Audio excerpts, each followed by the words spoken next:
So this is the U.S. has falsely the U.S. falsely claims that the UN reinstated the Iran sanctions, and now claims that Iran has material for a nuclear bomb. We have been saying that Iran is dangerous for a long time now, like for literally like forever, since like the 70s. Yeah, we had noticed that it's an Wait, area of you put hotspot. this in there? That was just a quick video, real quick, of Pompeo just talking 44 seconds about the sanctions, just kind of backing up what you're saying. You said it Over today. the weekend, the U.S. effort to restore virtually all previously terminated UN sanctions on the Islamic Republic of Iran, including the arms embargo, pursuant to UN Security Council Resolution 2231.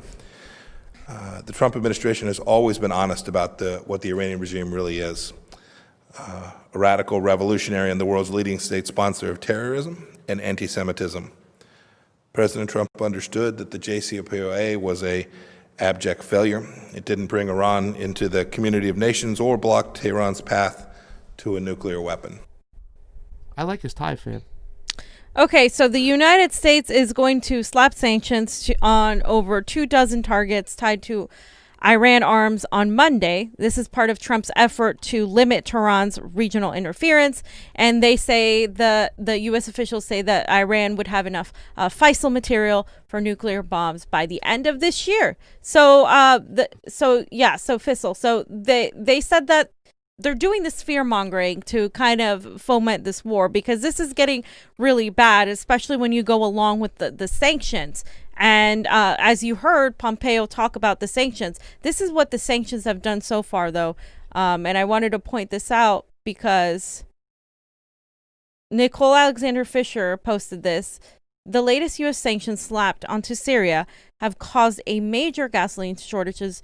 Gasoline distribution is cut by 35%. Syrian oil fields are in the hands of U.S.-backed Kurds. Iran, who also used to send Syria oil, is now under pressure from U.S. sanctions. So when you sanction Iran, you guys, you're not just sanctioning Iran. You're now you're also affecting Syria, who you are also sanctioning.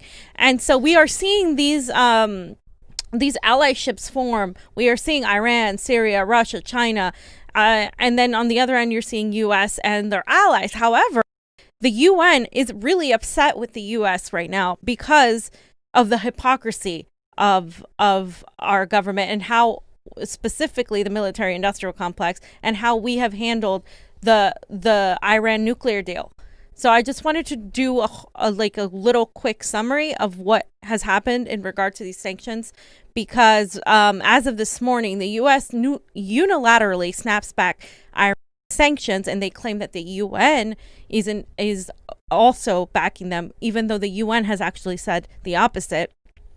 These sanctions were lifted under the 2015 Iran nuclear deal, which is also known as the Joint Comprehensive Plan of Action. Trump pulled the U.S. out of the deal in 2018. Yeah. Okay, so France, Germany, and the UK are unhappy with the U.S., saying that the U.S.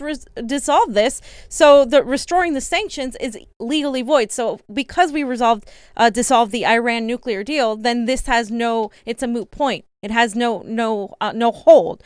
So the UN Security Council has not taken any actions to restore sanctions on Iran. So the UN is claiming that no, this is not okay. We haven't taken any actions to restore the sanctions on Iran.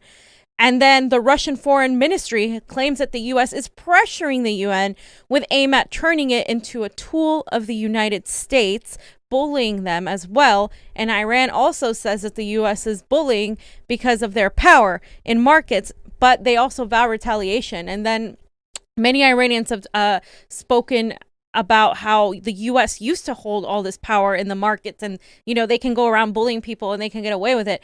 But now China has risen as another superpower. So a lot of people aren't just being like, oh, okay, the U.S. says it, so we're going to do it. The U.S. is feeling a lot of pushback from what's going on. And this situation could easily lead to heightened military action.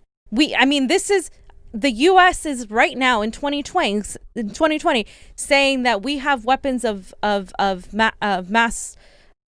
In Iraq, when they said it in 2001, they said that there were weapons of mass destruction. The same thing is happening in 2020 in regards to Iran. That's the same exact thing is happening.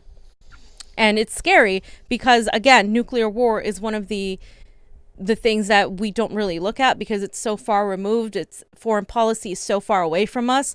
But really, if anything were to happen, our economy goes down because we don't have a system anymore. We don't have this type of system, and the people suffer. The working people suffer. The people in Iran suffer. The people in Syria suffer.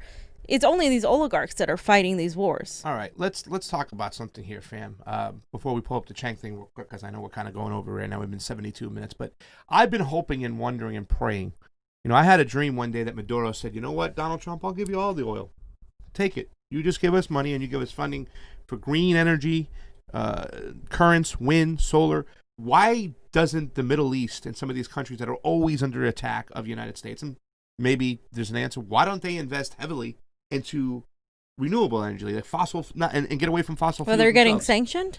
I don't know. Maybe they can find out a way to do. I mean, for over the couple years, because all this talk about all the fight between power always has to do with oil, right? And we should be getting off fossil fuels anyways.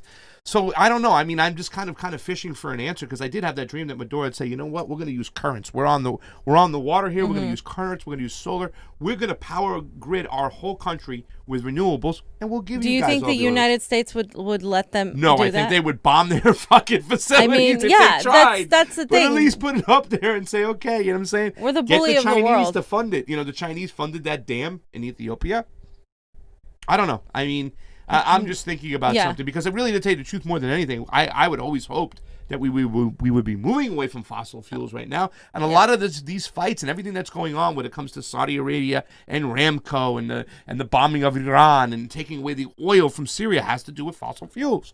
When the hell can we move away and get away from them? And I just want to point out, I don't know if you can go to my Twitter.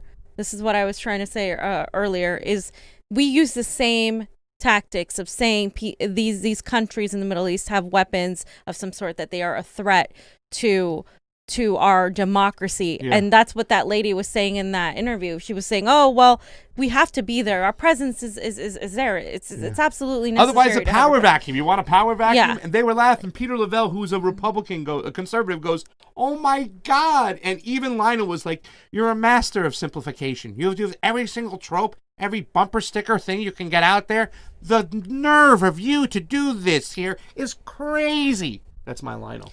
No, I mean, he was right. I mean, I didn't like I his know whole you never get climate Lionel. change, you know, climate change denial thing. But other than that, he was right. Okay, so this is a tweet I wanted to point out because, by the way, you were talking about they always threaten people, the way they say they can be dangerous and whatnot. Pompeo even said anti-Semitism in that whole thing about Iran sanctions. In other words, just labeling the whole country as a bunch of hating Jew people. And they used to have a lot of Jewish people inside of Iran. I think a lot of Jews have moved for the tension, but it's tension we fomented. So fomented. Yeah. And so, I was just saying, in 2020's Iran has enough material to make a nuclear bomb. As 2002's Iran has weapons of mass destruction. Do you finally get it, America? That's a great tweet. You definitely get it. No wonder why you got 2.5. You got 2.5001 now from me.